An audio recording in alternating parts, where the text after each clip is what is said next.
Hello and welcome back to Doctor Who, The Cancelled Years. In this video, we'll be covering Season 42 of Doctor Who. So, let's get started.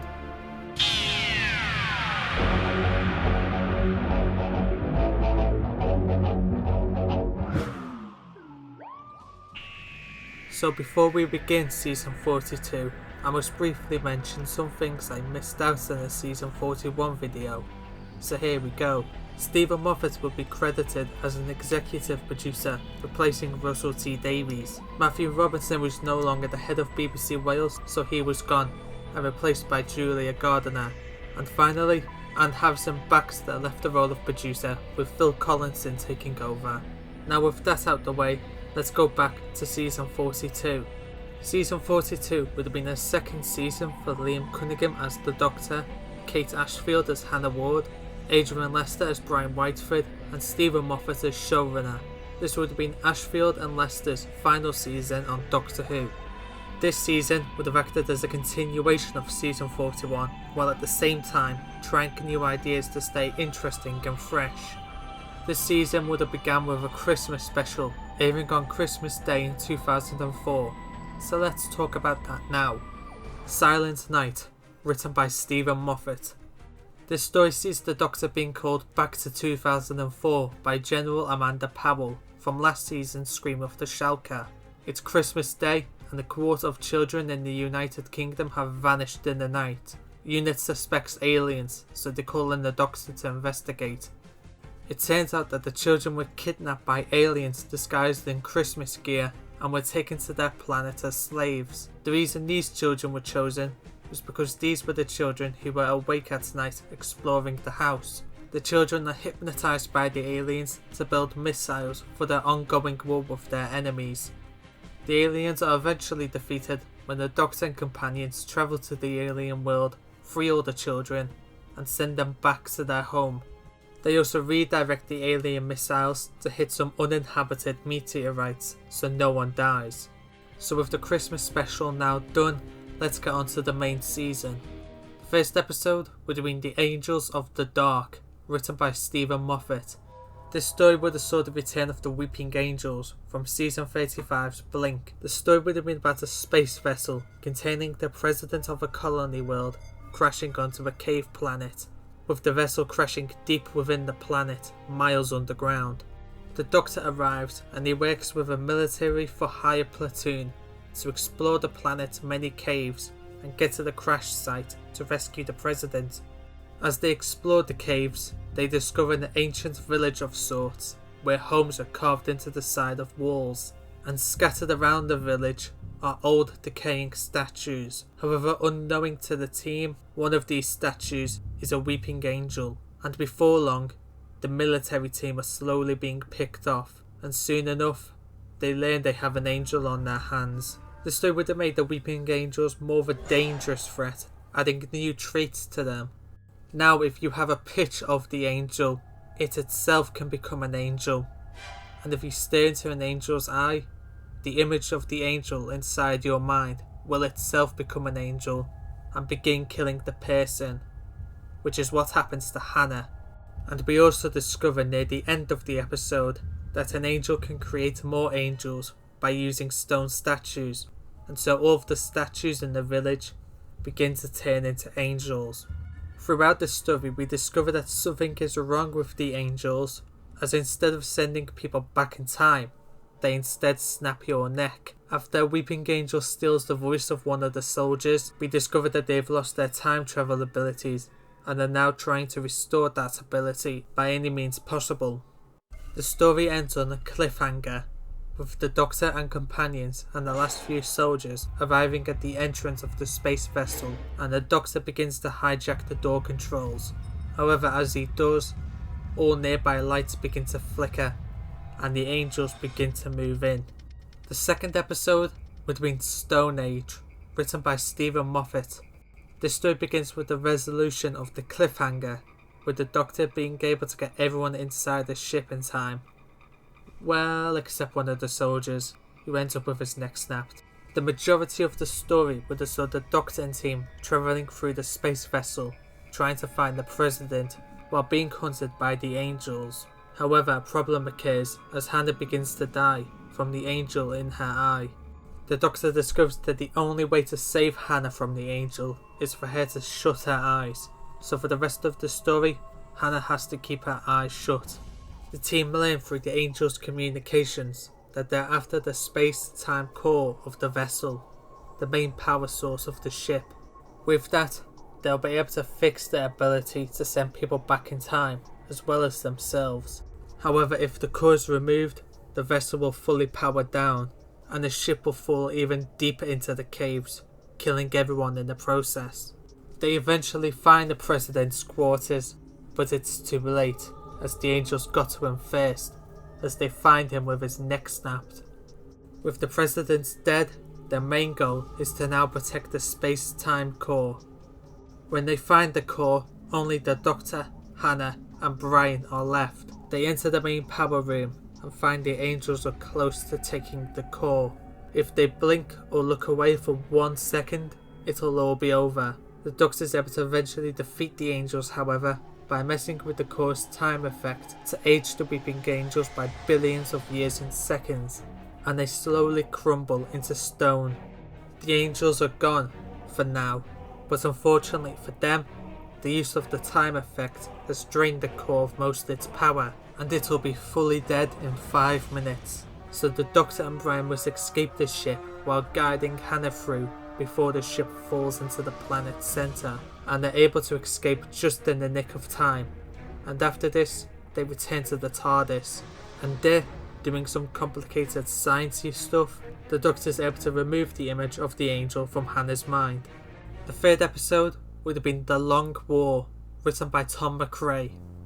This story would have been a character piece for Hannah and Brian. The story begins with the TARDIS arriving on an alien world. Hannah and Brian exit the TARDIS while the Doctor tinkers with the console. However, something goes wrong with the TARDIS as it begins to take off, leaving Hannah and Brian stranded. After waiting for an hour, they decide to explore the planet for help. They discover the people of the planet named the Salonians. They learn that their people have been fighting for 1,000 years in a war against their greatest enemy, the Redjorians. Wanting to help out, Hannah and Brian agree to help the Salonians fight back the invading Redjorians. We would have saw Hannah and Brian on the planet Salonis for 20 years. They become trusted by the Salonians and are eventually made leaders of the planet, and eventually, the two of them with help of Salonians are able to push the Redjorians off the planet, and they win the war. Then 10 years later, they hear a noise they haven't heard for 30 years. The TARDIS. When they're reunited with the Doctor, they're both furious at him for abandoning them, but for him, it's only been around 2 minutes. They put the Doctor under arrest and sentence him to death. The next day, it's the Doctor's execution day, and the Doctor is being prepared for his death, to be thrown over a cliff that goes to the centre of the planet. However, before he can be thrown down, the Doctor breaks free and returns to the TARDIS. He tells Hannah and Brian he's going back in time to fix all this, and to stop them from being stranded for 30 years. However, Hannah and Brian don't want this, as they've lived a happy life, and they don't want it all to be undone, but the Doctor can't accept what has happened to them, especially since his two closest friends have become warriors. He travels back in time to moments after he initially left Hannah and Brian. He picks them up and they leave in the TARDIS to go elsewhere. At the end of the story, Hannah and Brian are trying to comfort the Doctor, as it's clear he's upset about something, but he refuses to say what's on his mind. The fourth episode would have been The Other Village, written by Mark Gatiss. The story would have been set on Earth in the 8th century. The TARDIS arrives in a Viking village and the Doctor, Hannah and Brian are immediately captured, being believed to be spies from the other village. The Doctor is able to convince the Vikings that they're just travellers and ask what's so scary about the other village, as the town is clearly scared by it. They learn that 5 miles away is a relatively new village. Once a month, they ask people if they would like to move to the village. However, everyone who moves there is never seen again. They decide to investigate this other village and head off to go find it. It turns out that the whole village is actually a labour camp controlled by aliens known as the Pleistons. Their space-time shuttle has stopped working and it requires minerals within the earth to power it. So they advertise their village as a new home, but really, all the people that move there are forced to mine for minerals, and once a miner is too weak to work, they're compressed down into fuel. The Doctor soon learns that once the ship is ready and the Pleistons leave, the whole village will be destroyed. So he tries to free the slaves and stop the Pleistons from leaving while there are still people in the area. Eventually, the Pleistons are ready to leave and the Doctor is able to evacuate everyone from the area just in time. The 5th episode would have been Aggrotron, written by Alan Barnes. This story would have been about a comic Hannah used to read when she was younger, named Aggrotron. The second to last issue of the comic ended on a cliffhanger. Unfortunately for Hannah, the company behind Aggrotron went bust and the last comic was taken off the shelves before Hannah could read it and learn the cliffhanger of the last comic, who is the secret identity of Courtmaster Cruel. Many years later, she asks the Doctor to take her back in time so that she can get a copy. She almost buys it, but it's destroyed by Suits, characters from the comic, before she can take possession of it. While investigating, the Doctor, Hannah and Brian discovered that the magazine was published by aliens who'd based the characters on themselves. They learned that Derek O'Neill, a native of the 51st century who had taken the identity of Courtmaster Cruel to deal with lawfulness in his present, found the original artwork for the last issue. And when he discovered the identity of Courtmaster Cruel, he was mortified, as the Courtmaster was in fact a girl. He believed it would ruin his authority to deal with criminals, so he came back in time to destroy all copies of the comic. And while the Doctor didn't understand how this was a problem, Hannah readily agreed with Derek. This story raised some complaints, as many believed that the story was saying girls can't be in boy comics. However, Barnes and Moffat were able to convince people that this was not the intention of the story. The 6th episode would have been What Lies Inside, written by Robert Sherman. This story would have been set entirely on board the TARDIS, much like season 35's Home Sweet Home. The story begins with the TARDIS in flight and the Doctor setting some controls. Then all of a sudden, everything stops. The lights go out, the console dies, the TARDIS is dead. The only way the Doctor can fix this is by travelling to the centre of the ship and restart the TARDIS's power. The Doctor, Hannah and Brian begin to travel down several corridors, but soon enough, the Doctor gets separated from the two and ends up lost in his own ship. The story would have saw the Doctor alone with his own thoughts, trying to re-find his companions. However, his own memories begin to attack him and he has a mental breakdown as the memories of the Dalek Gallifreyan War begin to draw on him. We see him hallucinating many of his dead companions that died, including Jean, Archime and Eliza. He also hears the voices of his allies in the war, including Romana, Leela, Harstrin and Colleen. We see how these hallucinations drive the Doctor mad, as they all blame him for their deaths and push the Doctor to his absolute lowest point. After escaping the nightmare trauma, he is able to reach the centre of the TARDIS and restart the power. The story ends with everyone back in the control room, with Hannah and Brian discussing some of their adventures between the two, and the Doctor looking down at the console in fear, as while he can't see the hallucinations anymore, he can still hear the screams of millions of people dying. This would have been a highly acclaimed story and would have been considered one of the best stories involving the Dalek Gallifreyan War. For the hallucinations of old companions, Helen Baxendale, Miranda Raisin and Silvio Canedo were brought in for cameo appearances. However, the voices from Chloe Annette, Louise Jameson, Jacqueline Pearce and Nicola Walker would have been sampled from stories from seasons 38 to 40. The 7th episode would have been Fear Her, written by Matthew Graham. This story would have been pretty much the same story as it is in our own universe. As such, I don't really need to discuss this one. The 8th episode would have been 42, written by Chris Chibnall. Again, another story which is identical to the one from our own universe, and as such, I don't need to discuss it. The 9th episode would have been The Antitempus, written by Stephen Moffat. The story begins with the TARDIS arriving on this big spaceship, occupying thousands of people. The three of them explore the ship for a bit, however the Doctor notes that something feels off to him, as if something is wrong with the ship. After more exploring, they eventually bump into an old face in the form of Deacon from the last series finale. They ask him what he's doing here, and he reveals that he's investigating the ship as for some reason the ship has no time. It's as if it's frozen in time with no past or future, which is what the Doctor was sensing. After some investigating, they discover that the ship belongs to a faction known as the Antitempus, an anti-time faction that meddles in disrupting the timeline, or just simply meddling with elements of time. We also learn that they're responsible for many of the time things that have been going on the past season, including Deacon's time device breaking down in The Empty Child, the Weeping Angels losing their time ability in the series opener, the TARDIS breaking down and what lies inside, and the Pleistons being stranded on Earth in the Lost Village.